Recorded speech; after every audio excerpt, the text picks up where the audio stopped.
బాలకృష్ణ చేసినటువంటి కామెంట్స్ విషయంలో జనసేన పార్టీ మౌనంగా ఉంది, మాట్లాడితే ఏమవుతుందోనని అనుకున్నాం కదా. దానికి ఇదొక ఆశ్చర్యకరమైనటువంటి ఉదాహరణ. చూడండి, నా వ్యాఖ్యల అపార్థానికి దారితీసే అసెంబ్లీలో రికార్డుని తొలగించండి కామినేని శ్రీనివాస్ కోరారు. బాగానే ఉంది.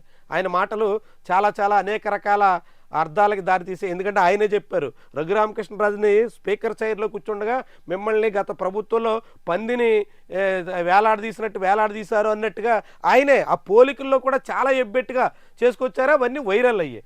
ఆ సమయంలో స్పీకర్కు కామినేని శ్రీనివాస్ విజ్ఞప్తి చేశారు, తొలగిస్తామని స్పీకర్తో మాట్లాడి తొలగిస్తామని చెప్పారు. కానీ ఇక్కడ ఆంధ్రజ్యోతి రాసిందంటే బాలకృష్ణ వ్యాఖ్యల తొలగింపునకు నిర్ణయం. బాలకృష్ణ వ్యాఖ్యలు తొలగించాలని ఎవరు నిర్ణయం చేశారు? ఆంధ్రజ్యోతి పత్రికలో రాసేశారు తొలగించాలని నిర్ణయం చేసినట్టు. ఎక్కడ మొత్తం కథనం అంతా చదివినా మొత్తం చూడండి, కామినేని శ్రీనివాస్ వ్యాఖ్యలను అసెంబ్లీ రికార్డు నుంచి తొలగించనున్న నేపథ్యంలో ఆయన వ్యాఖ్యలకు స్పందిస్తూ ఎమ్మెల్యే బాలకృష్ణ చేసిన వ్యాఖ్యలను రికార్డుల్లో ఉంచాల్సిన అవసరం లేదని వాటిని తొలగించాలని నిర్ణయించారు. ఎవరు నిర్ణయించారు? ఎక్కడ ప్రకటించారు? ఆంధ్రజ్యోతి నిర్ణయించినట్టుగా కనిపిస్తుంది. ఎక్కడా నిర్ణయించినట్టు ఎటువంటి ప్రకటన రాలేదు, కానీ నిర్ణయించేశారు. ఆంధ్రజ్యోతి రాసింది. పోనీ ఎవరు నిర్ణయించారు రాయాలి కదా. తన వ్యాఖ్యలను రికార్డు నుంచి తొలగించాలని ఎమ్మెల్యే కామినేని కోరడాన్ని జనసేన పార్టీ తరఫున స్వాగతిస్తున్నట్టు తాడేపల్లిగూడు ఎమ్మెల్యే బొలిశెట్టి శ్రీనివాస్, యలమంచిలి ఎమ్మెల్యే సుందరపు విజయ్ కుమార్ శనివారం తెలిపారు. మరి కామినేని శ్రీనివాస్ కామెంట్స్ని ఆహ్వానిస్తున్నట్టు జనసేన చెప్పినప్పుడు బాలకృష్ణ వ్యాఖ్యల్ని ఖండించడానికి ఏమైంది? ఎందుకు ఖండించలేకపోయింది?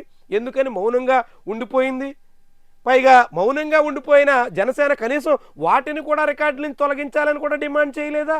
కామినేని శ్రీనివాస్ కామెంట్స్ని ఆయనే స్వయంగా రికార్డులను తొలగించాలని సభలో చెప్పిన తర్వాత బాలకృష్ణ వ్యాఖ్యలను కూడా తొలగించండి అనే మాట కూడా జనసేన పార్టీ మాట్లాడలేకపోయింది. కామినేని చేసిన కామెంట్స్కి ఆహ్వానిస్తూ స్వాగతిస్తూ బాలకృష్ణ కామెంట్స్ మీద మాత్రం నో కామెంట్ అన్నట్టుగా జనసేన పార్టీ మిగిలిపోయింది. ఎంత విడ్డూరమైనటువంటి వార్త చూడండి. అయినా సరే ఆంధ్రజ్యోతి మాత్రం నిర్ణయించేశారు. ఎవరు నిర్ణయించారు? ఎక్కడ నిర్ణయించారు? ఎప్పుడు నిర్ణయించారు? ఎక్కడ ప్రకటన వచ్చింది? చాలా విడ్డూరం. కనీసం స్పీకర్ అయ్యన్న పాత్రుడు నిర్ణయించారని, లేకుంటే ఆ సభ అలాంటి నిర్ణయం తీసుకుందని ఏదో ఒకటి ఉండాలి కదా. అస్పష్టంగా ఇలాంటి వార్త ఎందుకు రాస్తారంటే ఇప్పటికే మెగా ఫ్యాన్స్లో జనసేనలో చాలా మందిలో బాలకృష్ణ కామెంట్స్ మీద తీవ్రమైనటువంటి ఆగ్రహం ఉంది.